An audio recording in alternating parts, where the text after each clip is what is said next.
Hello, friends, and welcome to the Exams Made Simple. And we are back again with the Hindu Complete Newspaper Analysis for 7th of March 2022.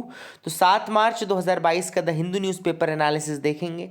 शुरू करने से पहले अगर आप लोग को वीडियो पसंद आती है तो please do like it and do share it among your friends. जैसा कि आप लोग 1000 लाइक्स का मेरा टारगेट जो है वो कंप्लीट करवाने में लगे रहते हैं, तो आई होप आज भी आप वही चीज़ कराएंगे। 1000 लाइक्स का टारगेट है, आप लोग के लिए कोई बड़ी बात नहीं है। यूपीएससी निकालने वाले हो यार, 1000 लाइक्स क्या बड़ी चीज़ है। तो लेट्स सी कि आप लोग लाइक करते हैं या नहीं करते। Please do that. एंड इसके अलावा जिसको भी लगता है कि उनका करंट अफेयर्स वीक रह गया है for this year's examination, they can still join our current affairs courses. Videos आप कंप्लीट कर पाएंगे and they are more than enough for your current affairs part. तो you can watch the videos and अगर आप join करना चाहते हो नीचे डिस्क्रिप्शन कमेंट में लिंक है। स्टार्ट करते हैं सबसे पहले आज के सवालों के साथ जिनके जवाब आपको देने हैं। पहला सवाल है मधुबनी, आगे लिखा है बिहार। सेकंड है पट्टचित्र, जिसके आगे लिखा है आंध्र प्रदेश। थर्ड है पटुआज एंड आगे लिखा है वेस्ट बंगाल। तो आपको बताना है कि इनमें से करेक्टली मैच्ड कौन कौन से हैं, 1 and 3, 3 only, 1 only या 1 and 2। Question number 2 is consider the following statements regarding the Bengal school of painting. तो बंगाल स्कूल ऑफ पेंटिंग के रिगार्डिंग स्टेटमेंट्स है। पहला स्टेटमेंट कह रहा है they followed modern western art forms and dismiss the ancient Indian art as primitive. Second है it only painted themes related to Indian freedom struggle so as to generate nationalistic consciousness. तो आपको बताना है कि इसमें से कौन से स्टेटमेंट सही है, 1 only, 2 only, both या none. Question number 3 is Lai Haraoba is of the main festivals still performed in Manipur, which has its roots in pre-Vaishnavite period. दूसरा है Lai Haraoba is earliest form of dance form which forms the basis of all stylized dances in Manipur. तो आपको बताना है इनमें से कौन सा स्टेटमेंट सही है, 1 only, 2 only, both या none. These are the 3 questions। Answers तो मैं आपको बताऊंगा लेकिन आप कमेंट सेक्शन में बताइएगा कि आपने कितने सही किए। ठीक है ना। तो पहला सवाल था तो मधुबनी, तो आपको पता ही होगा कि मधुबनी पेंटिंग बिहार की फेमस पेंटिंग है, सो 1 विल बी करेक्ट। दूसरा आप यहाँ पट्टचित्र लिखा है तो आंध्र प्रदेश गलत है, क्योंकि पट्टचित्र जो है वो उड़ीसा और वेस्ट बंगाल का है। देन पटुआ लिखा है वेस्ट बंगाल, ये सही है। Patuas are basically from west Bengal only, तो 1 and 3 will be the correct one. Second गलत है इसमें। दूसरा सवाल था बंगाल स्कूल ऑफ पेंटिंग के रिगार्डिंग, तो इसमें दोनों स्टेटमेंट गलत है, क्योंकि जो बंगाल स्कूल ऑफ पेंटिंग है वो वेस्टर्न से इतनी इन्फ्लुएंस नहीं होती जितना वो एंशिएंट एंड मिडाइवल जो हमारा आर्ट फॉर्म था उससे इंस्पायर्ड हुई थी। अजंता एलोरा से काफ़ी इंस्पायर्ड हुई थी। इसने इसको प्रिमिटिव बोल के डिसमिस नहीं किया था, इसलिए पहला स्टेटमेंट गलत है। और दूसरा इसलिए गलत है क्योंकि इसमें थीम्स रामायण महाभारत से भी ली गई थी, न केवल जस्ट फॉर नेशनलिस्टिक कॉन्शियसनेस। तो ये आपको दोनों गलत है। तीसरा सवाल लाई हराओबा से रिगार्डिंग है, ये दोनों ही स्टेटमेंट सही है, इसलिए आंसर विल बी सी, यानी कि बोथ 1 and 2। आगे मूव करते हैं mains question of the day की तरफ आते हैं। आज का mains question of the day लिख लीजिए, what is democracy, can we call India a truly democratic country. Discuss. बहुत ही सिंपल क्वेश्चन है, ऊपर से बहुत सिंपल क्वेश्चन है, लेकिन जब सेकंड पार्ट आप लिखने आएंगे तो बहुत ज़्यादा टफ हो जाएगा ये क्वेश्चन लिखने में। सो लेट्स सी कि आप लोग किस तरीके से इसको हैंडल करते हो। What is democracy, can we call India a truly democratic country. Discuss. क्या हम इंडिया को एक ट्रूली डेमोक्रेटिक कंट्री बोल सकते हैं, ये आपको डिस्कस करना है। ठीक है ना। आगे मूव करते हैं, देखते हैं क्या इंपॉर्टेंट न्यूज आइटम्स है। सबसे पहली न्यूज है regarding the central bureau of investigation, यानी कि सीबीआई। थोड़ा सा मैं आपको पहले कुछ चीजें बता दूं सीबीआई के बारे में। तो एक तो बेसिक चीज आप समझ करके रखो कि CBI neither constitutional nor statutory. CBI ना ही कॉन्स्टिट्यूशनल बॉडी है ना ही स्टैट्यूटरी बॉडी है, ये बिल्कुल बेसिक फैक्ट आप अपने दिमाग के अंदर भर लो। इसकी जो पावर्स डिराइव होती हैं वो पावर्स होती हैं Delhi special police establishment act के अंतर्गत। Delhi special police establishment act से अपनी पावर डिराइव करता है। ठीक है ना। एंड अगर दिल्ली स्पेशल पुलिस एस्टेब्लिशमेंट की बात करें तो वो एक सेंट्रल गवर्नमेंट पुलिस फोर्स थी जो कि सेटअप की गई थी 1941 में। ठीक है ना। उसका एक्ट 1946 का एक्ट है Delhi special police establishment act of 1946, जिसके अंतर्गत ये अपनी पावर डिराइव करता है। ठीक है। और जो सेंट्रल ब्यूरो ऑफ इन्वेस्टिगेशन है वो 1963-64 के टाइम पे फिर बना। एक्चुअली वहाँ पे एक कमेटी बनी थी, आपको याद होगा, संथानम कमेटी थे। There was a very famous committee, Santhanam committee. तो संथानम कमेटी के ही रिकमेंडेशन पे ही ये बेसिकली कहना चाहिए कि ये सीबीआई और जो कमेटी, ये सीबीआई और जो सीवीसी है आपका चीफ विजिलेंस कमिश्नर वाली जो पोस्ट है, ये सारी संथानम कमेटी 1962 के टाइम पे लाल बहादुर शास्त्री जी ने अपॉइंट की थी। याद रखिएगा, it was a committee on anti corruption. 1962 में संथनम कमेटी को लाल बहादुर शास्त्री जी ने अपॉइंट किया था and it was there in order to look for the anti corruption, तो कमेटी ऑन एंटी करप्शन इसको बोला जाता है, के संथनम कमेटी थी। एंड सीवीसी का जो पूरा फॉर्मेशन है वो इसी कमेटी के बेसिस पे ही हुआ था। और इसका सिर्फ सीवीसी का नहीं, एंड इसके साथ साथ जो आपका सेंट्रल ब्यूरो ऑफ इन्वेस्टिगेशन है वो भी कहना चाहिए, है ना, that is the thing which is important. And central vigilance commission CVC इसीलिए फिर जब 1964 में उनके कारण ही सेटअप किया गया था, 1962 में कमेटी के बाद ही, ठीक है। तो ये आपको पता होना चाहिए। Hope you got clarity regarding that.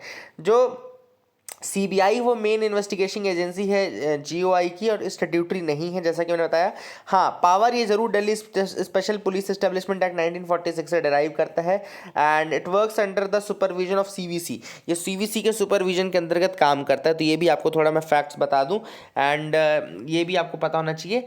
और इसके अलावा सीबीआई जो है वो इंडिया की ऑफिशियल रिप्रेजेंटेटिव है विद द इंटरपोल, इंटरपोल के साथ इंडिया की ऑफिशियल रिप्रेजेंटेटिव है सीबीआई। इसके अलावा केसेस जो कनेक्टेड हैं regarding in economic and fiscal laws, crimes of severe nature that have national and international ramifications, coordination with the activities of various state police forces on anti corruption agencies, it can take up any case of public importance and it can investigated, है ना। And ये सारी चीज़ें ये देखता है basically. अब एक जनरल कंसेंट होता है, सीबीआई को एक जनरल कंसेंट दिया जाता है। देखो जैसे कि नेशनल इन्वेस्टिगेटिंग एजेंसी के बारे में बात करें, एनआईए की बात करें, तो एनआईए का खुद का एक एनआईए एक्ट है और उसका ज्यूरिसडिक्शन पूरी कंट्री में फैला हुआ है। मतलब नेशनल इन्वेस्टिगेशन एजेंसी का जो ज्यूरिसडिक्शन है पूरी कंट्री में है। लेकिन सीबीआई जो है वो चूंकि Delhi special police establishment act के थ्रू गवर्न होती है, इसलिए स्टेट का कंसेंट जो होता है वो मैंडेटरी होता है। अगर मतलब सीबीआई को कोई केस देखना है किसी स्टेट में तो हमको स्टेट का कंसेंट लेना चाहिए। अब दो टाइप के कंसेंट होते हैं, केस स्पेसिफिक कंसेंट होता है, जनरल कंसेंट होता है। केस स्पेसिफिक कंसेंट और जनरल कंसेंट, ठीक है ना। अब सीबीआई का जो jurisdiction है, it is only over central government departments and employees, so it can investigate a case involving state government employee और a violent crime in a given state only after the state has given its consent. तो जब कोई case ऐसा हो जो कि किसी state government के एम्प्लॉय से रिलेटेड हो या किसी ऐसे वायलेंट क्राइम से रिलेटेड हो जो किसी स्टेट में हुआ है, तो फिर उसको कंसेंट लेने की जरूरत पड़ती है। जनरल कंसेंट जो होता है वो नॉर्मली दिया जाता है सीबीआई को to seamlessly conduct the investigation, अपनी इन्वेस्टिगेशन पूरी कर ली, इसलिए जनरल कंसेंट दिया जाता है, ठीक है ना। सारे स्टेट्स ही हैं ऐसे लगभग जिन्होंने कंसेंट दिया है, लेकिन कुछ केसेस, कुछ स्टेट्स ऐसे हैं जिन्होंने ये कंसेंट विड्रॉ कर लिया, जैसे अभी रिसेंटली वेस्ट बंगाल ने विड्रॉ किया है, इसके पहले किसी और स्टेट ने भी विड्रॉ किया था, ठीक है ना। विड्रॉ करने का मतलब है कि CBI will not be able to register any fresh case involving the central government official और a private person stationed in these two states, ठीक है ना। मतलब कि जो स्टेट विड्रॉ कर लेगा उस स्टेट में नए केसेस, फ्रेश केसेस को नहीं कर पाएगा। लेकिन हाँ, पुराना केस ऐसा है जिसमें उन्होंने ऑलरेडी कंसेंट लिया हुआ है तो फिर वो उसको इन्वेस्टिगेट कर सकते हैं, ठीक है ना। एंड एक तरीके से विड्रॉल ऑफ कंसेंट भी सीबीआई ऑफिसर के ने अपनी पावर लूज कर दी in order to investigate a case in that state, ठीक है ना। अब केसेस का कंसेंट कैसे विड्रॉ किया जाता है, तो बेसिकली सेक्शन 6 जो है Delhi special police establishment act का, वो बोलता है कि government can withdraw the general consent to exercise the powers and jurisdictions. मतलब कि सेक्शन 6 है वो बोलता है कि भैया स्टेट गवर्नमेंट जो है वो विड्रॉ कर सकता है, ठीक है ना। एंड इसके अलावा दूसरी चीज़ ऑब्वियस सी बात है कि अगर फिर तो वो सेंट्रल गवर्नमेंट की बात है कि वो किस तरीके से करती है, लेकिन बेसिक जो चीज़ें थी वो यही थी जनरल कंसेंट के रिगार्डिंग। सेक्शन 6 याद रखना, और मैंने आपको बता दिया जो जो चीज़ें मैं बता सकता था इंपॉर्टेंट। दूसरा जो टॉपिक है वो है कवच के रिगार्डिंग। कवच क्या है? कवच एक indigenously developed automatic train protection system है, याद रखिएगा, indigenously developed automatic train protection system है, जो कि रिसेंटली अभी स्टार्ट किया गया है। और अभी रिसेंटली इसका मुझे लगता है कि इसका शोकेस भी किया गया था, आई थिंक हैदराबाद में शोकेस किया गया था ना, हैदराबाद में इसको शोकेस भी किया गया है। तो कवच सिस्टम क्या है? ऑटोमेटिक प्रोटेक्शन सिस्टम है, जहां दो ट्रेनों को सामने लाया गया और ट्रेन के कोलिजन, इसमें एक सिस्टम लगा है ट्रेन कोलिजन अवॉइडेंस सिस्टम, ठीक है ना। इसी को नया करके आर्मर का नाम दिया गया है, यानी कि कवच का नाम दिया गया। कवच को इंग्लिश में हम आर्मर बोलते हैं ना, तो इसको ट्रेन कोलिजन अवॉइडेंस सिस्टम है, जिसको कि नए तरीके से बनाया गया है। और ये इसमें दो ट्रेनें अगर सामने भी आ जाएं तो एक तरीके से अपने आप को बचा लेंगी, प्रोटेक्ट कर लेंगे, ऑटोमेटिकली स्टॉप हो जाएंगी, ठीक है ना। इसमें इलेक्ट्रॉनिक डिवाइसेस और radio frequency identification devices install किए गए हैं, है ना, ताकि जब दो दो ट्रेनें आए में सामने आए तो वो रेडियो फ्रीक्वेंसी की मदद से कम्युनिकेट कर लें और रुक जाएं, ठीक है ना। And it is also important thing that one of the most important feature is that by continuously refreshing the movement information of the train it is able to send out triggers when a loco pilot jump signal. मतलब मान लो कोई loco pilot है जिसने signal break किया, signal तोड़ा, तो इसमें signal passed at danger, SPAD, signal passed at danger जो है वो ट्रिगर हो जाता है। तो ऑलरेडी मतलब इसमें बहुत सारी चीज़ें जो कि तुरंत लोकेशन रिफ्रेश करते रहता है, और इसके साथ साथ जो लोकेशंस हैं, जो सिग्नल ब्रेकिंग है, सारी चीज़ें ये कर लेता है। और डेंस फॉग में भी ये एक दूसरे से रेडियो फ्रिक्वेंसी की मदद से कम्युनिकेट कर सकते हैं और उसमें भी प्रोटेक्ट हो जाएंगे। अगला है स्विट्जरलैंड ने अभी लगभग 200 साल पहले की न्यूट्रलिटी की पॉलिसी को ब्रेक करते हुए मॉस्को के ऊपर कुछ सैंक्शंस लगाए हैं। तो स्विट्जरलैंड ने अपनी 200 साल पुरानी न्यूट्रलिटी की पॉलिसी को तोड़ते हुए सैंक्शंस लगाए हैं। अब स्विट्जरलैंड ने अनाउंस किया है that it will join the European Union in closing the Swiss air space to Russian aeroplanes. तो स्विस एयर स्पेस को बंद कर दिया जाएगा फॉर रशियन एरोप्लेन्स। एंड इसके अलावा ये जो अल्पाइन नेशन है स्विट्जरलैंड का, वैसे तो हरियाणा के बराबर है, लेकिन न्यूट्रलिटी पॉलिसी लगभग 1815 से इसके यहाँ न्यूट्रलिटी पॉलिसी है। तो 207 साल हो चुके हैं न्यूट्रलिटी पॉलिसी को, उसको ब्रेक करते हुए इन्होंने ये किया है। Permanent neutrality is the principle of Swiss foreign policy. Permanent neutrality is the principle of Swiss foreign policy, याद रखिएगा, परमानेंट न्यूट्रलिटी का प्रिंसिपल है इनका। एंड बेसिकली अभी ये तो आपका जो UN है ना, उसके अंदर भी 2002 में ही आए हैं, बहुत रिसेंटली आए हैं, 2002 में UN के अंतर्गत आए हैं ये। And Switzerland is not part of European union और नेटो। स्विट्जरलैंड जो है यूरोपियन यूनियन का भी पार्ट नहीं है, नेटो का भी पार्ट नहीं है। UN को तो इन्होंने अभी रिकॉग्नाइज किया रिसेंटली 2002 में, यूनाइटेड नेशंस को 2002 में ज्वाइन किया है ना। तो basically that is the thing which is important. And neutrality की पॉलिसी थी, लेकिन अभी इन्होंने सैंक्शंस लगाए हैं रशिया के ऊपर। आई hope you got clarity regarding that. CBI का न्यूज़ मैंने आपको बताई थी, क्योंकि CBI ने अरेस्ट किया था NSE की जो MD है चित्रा रामकृष्णा।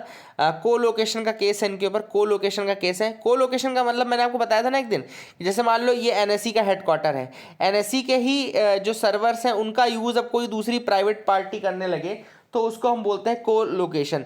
मतलब कि अब इन्हीं का जो मतलब जो इन्हीं का एरिया है, उसी एरिया के अंदर आकर के इन्हीं के सर्वर्स का यूज़ किया जाएगा, ठीक है ना।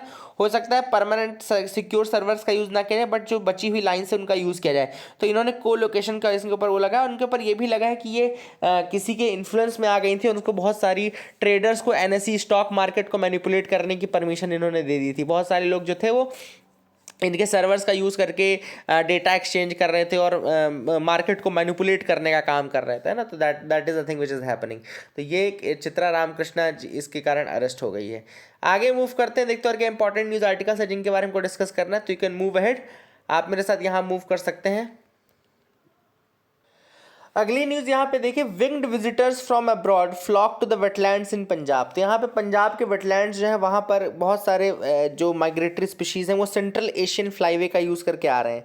अब देखो फ्लाईवे होता क्या है, वैसे थोड़ा मैं आपको बताता हूँ। फ्लाईवे एक बेसिकली जोग्राफिकल रीजन है, जैसे एक रास्ता है, मान लो ये रास्ता है, फ्लाईवे है, एक जोग्राफिकल रीजन है जिसके अंतर्गत एक जो माइग्रेटरी स्पीशीज़ है वो अपना पूरा एनुअल साइकिल कंप्लीट करती है। यानी कि ब्रीडिंग हो गई, मेटिंग हो गई, स्टेजिंग हो गई, नॉन ब्रीडिंग हो गई, ये पूरे जो साइकिल्स हैं एक माइग्रेटरी स्पीशीज़ के लाइफ के, वो साइकिल अपने जिस रीजन एक पॉइंट A से B के बीच में मान लो कंप्लीट करती है, वो सारे साइकिल उस सारे साइकिल को A से B के बीच में करती है, तो वो एक फ्लाईवे कहलाएगा। That will be a flyway. मतलब कि A से B के बीच का ऐसा रीजन जहाँ पे एक माइग्रेटरी स्पीशीज़ अपने पूरे साइकिल को कंप्लीट करती है, वो कहलाती है आपका फ्लाईवे, ठीक है ना। अब सेंट्रल एशियन फ्लाईवे क्या है, एक्चुअली में एक सेंट्रल एशियन फ्लाईवे एक लार्ज एरिया जो कि आपका यूरेशिया यानी कि यूरोप और एशिया के बीच में, यूरेशिया के बीच में, आर्कटिक से इंडियन ओशन के बीच का एरिया है, ठीक है ना। इसमें इंडिया भी आता है, इंडिया भी इसके अंदर आता है, और इंडिया के अलावा 30 कंट्री हैं, मतलब लगभग 30 कंट्रीज़ हैं इसके अंतर्गत। सेंट्रल एशियन फ्लाईवे के अंतर्गत 30 कंट्रीज़ हैं, जो कि 30 कंट्रीज़ हैं, है ना। इंडिया को मिला करके 30 कंट्रीज़ हैं जो कि इसके अंतर्गत आती हैं, और लगभग मतलब कि बहुत ज़्यादा इंपॉर्टेंस है इसका, बहुत ही ज़्यादा इंपॉर्टेंस है। अगर मैं इसका एरिया आपको बता दूँ तो जैसे इसमें आपका इंडिया वाला पार्ट आता है, पूरा इंडियन ओशन वाला पार्ट आता है, पूरा यहाँ पे ओमान से होते हुए, सऊदी अरेबिया से होते हुए, आर्मेनिया आर्मेनिया, टर्की, इराक वाला पार्ट लेते हुए ये पूरा एरिया, चाइना भी इसके अंदर आता है, सेंट्रल एशियन फ्लाईवे के अंतर्गत आता है, ठीक है ना। यहाँ पंजाब के कुछ वेटलैंड्स का नाम है, तो मैं आपको बता दूं पंजाब के वेटलैंड्स का नाम 6 मेजर बायोडाइवर्स वेटलैंड्स है जिनका नाम दिया गया। यहाँ पे एक तो नंगल वाइल्ड लाइफ सेंचुरी लिखा है, ये पंजाब में है। रोपर कंजर्वेशन रिजर्व है आपका। हरीके वाइल्ड लाइफ सेंचुरी है आपका, वो भी पंजाब में है। देन कंजली वेटलैंड है, वो भी आपका पंजाब में है। Then Keshopur Miani community reserve है। एंड इसके अलावा रंजीत सागर, लास्ट रंजीत सागर है। तो ये 6 के नाम जो मैंने आपको बताए वो याद रखिएगा, that is the thing which is important. Birds के नाम इतने इंपॉर्टेंट नहीं है, कौन कौन सी बर्ड्स यहाँ पाई जाती हैं वो इंपॉर्टेंट नहीं रहेगा। आगे एडिटोरियल पार्ट में आते हैं, conflict and setting change for social media. अब यहाँ पे ऑथर ने कहा कि जैसे ऐसे मौके हैं जो ये कन्फ्लिक्ट वाले मौके हैं या इमरजेंसी वाले पीरियड्स हैं, ऐसे में सोशल मीडिया में जहाँ पे और ज़्यादा रिस्पॉन्सिबिलिटी बढ़नी चाहिए वो और ज़्यादा इररिस्पॉन्सिबली काम करता है, ठीक है ना। तो इसके कारण ऑथर ने जो सजेशन दिया वो ये दिया कि there should be a clear protocol that governs these social media platforms. There should be a clear cut protocol that should govern these social media platforms and that should मतलब give them a basic guideline कि किस तरीके से they have to act, how they have to act. क्यों? क्योंकि ये जो social media platforms हैं ये ग्लोबल पब्लिक लाइफ को बहुत ज़्यादा तरीके से इंटरसेक्ट करते हैं, मतलब कि ग्लोबली बहुत ज़्यादा इंटरसेक्शन है इनका। एंड ऑब्वियस सी बात है, आपने देखा होगा लोग ट्विटर, फेसबुक, व्हाट्सएप इन सब में ही लगे रहते हैं आजकल। तो ऐसे में बहुत ज़्यादा इंपैक्ट इनका होने लगा है। अब ऑथर ने सबसे पहले बोला है कि जो कॉरपोरेशंस हैं, जो ये पब्लिक, ये इस तरीके की कंपनीज एंड ऑल है, they have to act responsibly. The first thing is that they have to act responsibly. Obvious सी बात है, जो ये टाइम पीरियड रहता है इस तरीके से, स्पेशली जो कॉन्फ्लिक्ट का टाइम पीरियड रहता है, ऐसे में बहुत सारा डेटा, बहुत सारा इन्फॉर्मेशन जो है यहाँ पर आता रहता है, ठीक है ना। अब ऐसा ना हो कि जो ये जो प्लेटफॉर्म्स हैं इनको एक्सट्रीमिस्ट अपने एजेंडा को फुलफिल करने के लिए यूज़ करने लगे। तो एक्सट्रीमिस्ट क्या होता है? एक्सट्रीम जो लोग होते हैं, एक्सट्रीम विचारधारा के लोग, they try to manipulate these social media platforms as per their whims and fancies, है ना। And this is what they should be stopped at, है ना। यहाँ पे कॉर्पोरेशंस की रिस्पॉन्सिबिलिटी काफ़ी ज़्यादा बढ़ जाती है कि एक्सट्रीमिस्ट्स के व्यू पॉइंट से एक दूसरे को रिस्पॉन्सिबली एक्ट करें और किसी भी जगह को एक्सट्रीमिस्ट का घर ना बनने दिया जाए। इसके अलावा ऑथर ने 2 और प्रॉब्लम्स बताई कि मिस इन्फॉर्मेशन की और दूसरी डिसइन्फॉर्मेशन की। Mis information and disinformation are the 2 thorny challenges to these platforms. Obvious सी बात है, ऐसे टाइम पे मिस इन्फॉर्मेशन ही बहुत सारी आएंगी और डिसइन्फॉर्मेशन। जैसे फॉर एग्जाम्पल मैंने कल एक देखा एक वीडियो जिसमें एक कोई गेम का वीडियो था, लेकिन उसको दिखाया गया कि ये वॉर चल रहा है यूक्रेन और रशिया के बीच में। तो ऐसी चीज़ों से देख करके जो एक माइंड है, जैसे मान लो कोई ठीक है समझदार व्यक्ति है, वो तो बोल देगा कि फेक है भाई, समझ गया। जो समझदार नहीं है उसके दिमाग में एक पैनिक की सिचुएशन क्रिएट करता है। तो ये जो सोशल मीडिया प्लेटफॉर्म्स है इनका बहुत ज़्यादा इंपैक्ट है, ऐसा नहीं कि इनका कम इंपैक्ट, इनका बहुत ज़्यादा इंपैक्ट है। और एक्सट्रीमिस्ट आइडियोलॉजी को प्रमोट करते हैं कई लोग यहाँ पे मिस इन्फॉर्मेशन फैलाते हैं, कई लोग यहाँ पे डिसइन्फॉर्मेशन फैलाते हैं, पैनिक और केओस का स्टेट क्रिएट करते हैं, वो सारी चीज़ें होती हैं। ऐसे में ऑथर ने कहा कि एक जो कोहेरेंट नॉर्म्स हैं उनका होना बहुत ज़्यादा जरूरी है, जो कि साइबर स्पेस में आपके बिहेवियर को चेक करे। तो साइबर स्पेस में आपके बिहेवियर को चेक करने के लिए एक कोहेरेंट कहना चाहिए, पॉलिसी होनी चाहिए, गाइडलाइन होनी चाहिए। और ऐसे में स्टेट की रिस्पॉन्सिबिलिटी, गवर्नमेंट की रिस्पॉन्सिबिलिटी बहुत ज़्यादा बढ़ जाती है कि they should make such a law, they should make such a condition कि ये जो सोशल मीडिया प्लेटफॉर्म्स हैं इनको इस तरीके से किया जा सके और इनको बताया जा सके कि इनका क्या स्टैंडर्ड ऑपरेटिंग प्रोसीजर होना चाहिए in case of emergencies and all, ठीक है ना। और इंडिया को इंश्योर करना चाहिए कि वो एक लीडर की तरह आगे आए और इस तरीके से एक कहना इंटरनेशनली इस चीज़ को सॉर्ट आउट करने की कोशिश करें। India can do that thing. And जितनी भी सोशल मीडिया प्लेटफॉर्म्स है वहाँ पे ट्रांसपेरेंसी एंड अकाउंटेबिलिटी की जो कमी है उसको पूरा होना जरूरी है, क्योंकि ट्रांसपेरेंसी की भी कमी, काफ़ी ओपेकनेस है। और दूसरी चीज़ की accountability, they should be held accountable, इनको अकाउंटेबिलिटी लेनी चाहिए। आप भाई देखो, आप ऐसा बोल दो कि भैया किसी भी व्यक्ति ने कंटेंट डाला तो हम उसके लिए रिस्पॉन्सिबल नहीं है, ये बोल करके आप पीछा नहीं छुड़ा सकते। तो transparency and accountability are the 2 important things जो कि इंपॉर्टेंट है। और वही जो एक प्रॉपर जो प्रोटोकॉल है वो होना चाहिए जो कि मॉनिटर करे कि साइबर स्पेस में किस तरीके से बिहेवियर होना चाहिए, स्पेशली इन दीज टाइम्स, है ना। I hope you got clarity regarding that as well. आपको समझ में आ गया होगा। आगे मूव करते हैं, देखते हैं और क्या इंपॉर्टेंट न्यूज़ आर्टिकल्स है जिनके बारे में हमको डिस्कस करना है। तो कैन मूव अहेड। आप मेरे साथ आ सकते हैं। यहाँ पे हंसा एनजी के बारे में आया है। It is a locally made trainer aircraft, याद रखेगा, it is a first of its kind indigenous aircraft trainer. ये अपने इंडिया का first of its kind indigenous aircraft trainer है। इसका नाम है हंसा एनजी। इसको डेवलप किया है CSIR की NAL यानी कि नेशनल एरोस्पेस लेबोरेटरी ने। याद रखिएगा, नेशनल एरोस्पेस लेबोरेटरी ने इसको डेवलप किया है। CSIR का है, नेशनल एरोस्पेस लेबोरेटरी। हंसा एनजी इसका नाम है। एंड इसने अपने सी लेवल ट्रायल्स जो है पुडुचेरी में कंप्लीट कर लिए हैं। हंसा एनजी क्या है? एक aircraft trainer, it's a aircraft trainer and it is powered by Rotax digital control engine with features like composite light weight air frame, glass cockpit, bubble canopy, है ना, ये सारी इसके अलग अलग फीचर्स हैं। और बेसिकली जो फ्लाइंग क्लब्स हैं इंडिया में उनके फॉर ट्रेनर एयरक्राफ्ट के लिए इनकी जो इसको जो है CSIR NAL ने इसको बनाया था। आई होप यू गॉट क्लैरिटी, आपको समझ में आ गया होगा। आगे मूव करते हैं, देखते हैं और क्या इंपॉर्टेंट न्यूज़ आर्टिकल्स है जिनके बारे में डिस्कस करना है। तो यहाँ पे नॉर्थ कोरिया ने एक रिकनाइसेंस सैटेलाइट टेस्ट किया है। रिकनाइसेंस का मतलब होता है जो मॉनिटरिंग होती है मिलिट्री की नीड्स के हिसाब से, जब मॉनिटरिंग की जाती है तो उसको रिकनाइसेंस बोलते हैं। तो I hope you got clarity. आगे मूव करते हैं, देखते हैं और क्या इंपॉर्टेंट न्यूज़ आर्टिकल्स हैं। तो यहाँ पे एक आर्टिकल हम देखेंगे जिसका नाम है डेमोक्रेसीज ऑन द स्लाइड। तो यहाँ पे वी देम इंस्टीट्यूट है, वी देम इंस्टीट्यूट है आपका। अब ये वी देम इंस्टीट्यूट कहाँ का है? Let me tell you that कि ये वी देम इंस्टीट्यूट जो है आपका स्वीडन की यूनिवर्सिटी ऑफ गोथेनबर्ग का है ना। V Dem institute which is at the Sweden University of Gothenburg, Sweden की यूनिवर्सिटी ऑफ गोथेनबर्ग का है। अब देखो ये तो वही है कि अपने मुंह मियां मिट्ठू बन गए ये लोग। स्वीडन की यूनिवर्सिटी है और डेमोक्रेसी की रिसेंटली अभी इन्होंने डेमोक्रेसी रिपोर्ट 2022 निकाली है। नाम है democracy report 2022, autocratization changing nature, autocratization changing nature, this is the name of the report. तो इसके अकॉर्डिंग इन्होंने ये कहा है कि more than twice as many 32 countries are undergoing autocratization. बहुत सारी कंट्रीज में ऑटोक्रेटाइजेशन है एंड कुछ ही में डेमोक्रेटाइजेशन है। डेमोक्रेटाइजेशन 15 में है तो ऑटोक्रेटाइजेशन उनके डबल यानी कि 32 कंट्रीज में है। एंड इंडिया जो है it is one of the top 10 autocratizers in the world. India को इन्होंने ऑटोक्रेटाइजर में रखा है। इंडिया की जो रैंकिंग रखी है इन्होंने वो 93 रखी है on the liberal democracy index out of 179 countries. तो लिबरल डेमोक्रेसी इंडेक्स में 93 रैंकिंग रखी इन्होंने इंडिया की।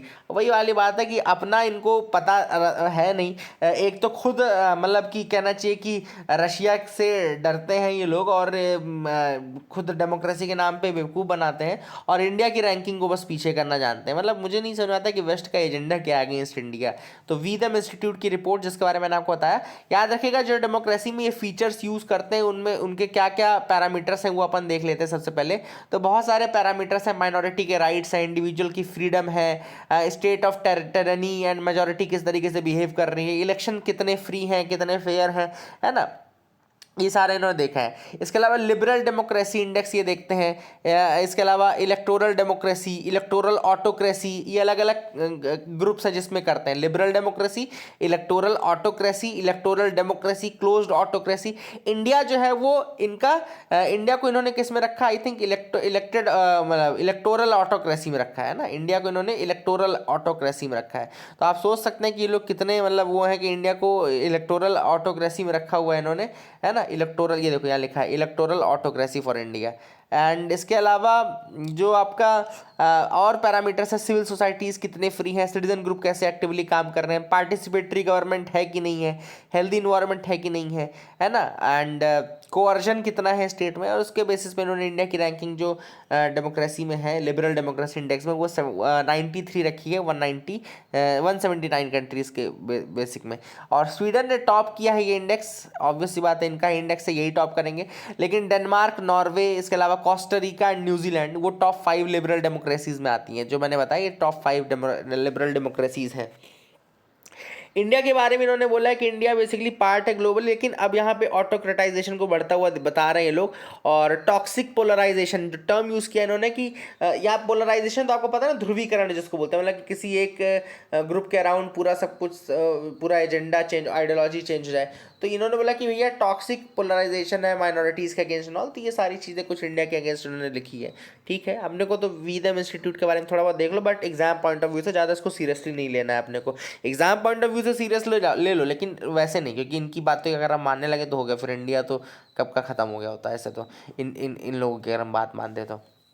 रशिया यूक्रेन का कन्फ्लिक्ट मैरीटाइम ट्रेड को कैसे इंपैक्ट कर रहा है, तो को बहुत सारे तरीके से कर रहा है, क्योंकि अगर आपने देखा होगा तो ग्लोबल जो ऑयल प्राइसेस है बहुत ज़्यादा बढ़ गए, ग्लोबल ऑयल प्राइसेस काफ़ी ज़्यादा इंक्रीज हो रहे हैं। हाँ, रशिया यूक्रेन दोनों पैलिडियम और नियॉन के एक बहुत बड़े प्रोड्यूसर्स हैं, जिस कारण से सेमीकंडक्टर इंडस्ट्री में आपको क्रंच देखने को मिल रहा होगा और काफ़ी आपको वहाँ पे कमी।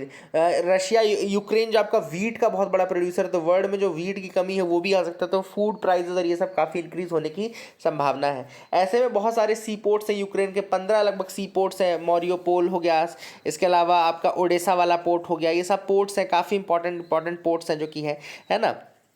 इसके अलावा यहाँ पे ऑथर ने टर्की का भी रोल बताया है। तो टर्की का ऑथर ने ये बोला कि टर्की जो है वो आपका उसका पार्ट नहीं है, अनक्लॉज का पार्ट नहीं है। Turkey is not signatory of the UNCLOS, यानी कि United Nation convention on law of the sea का पार्ट नहीं है।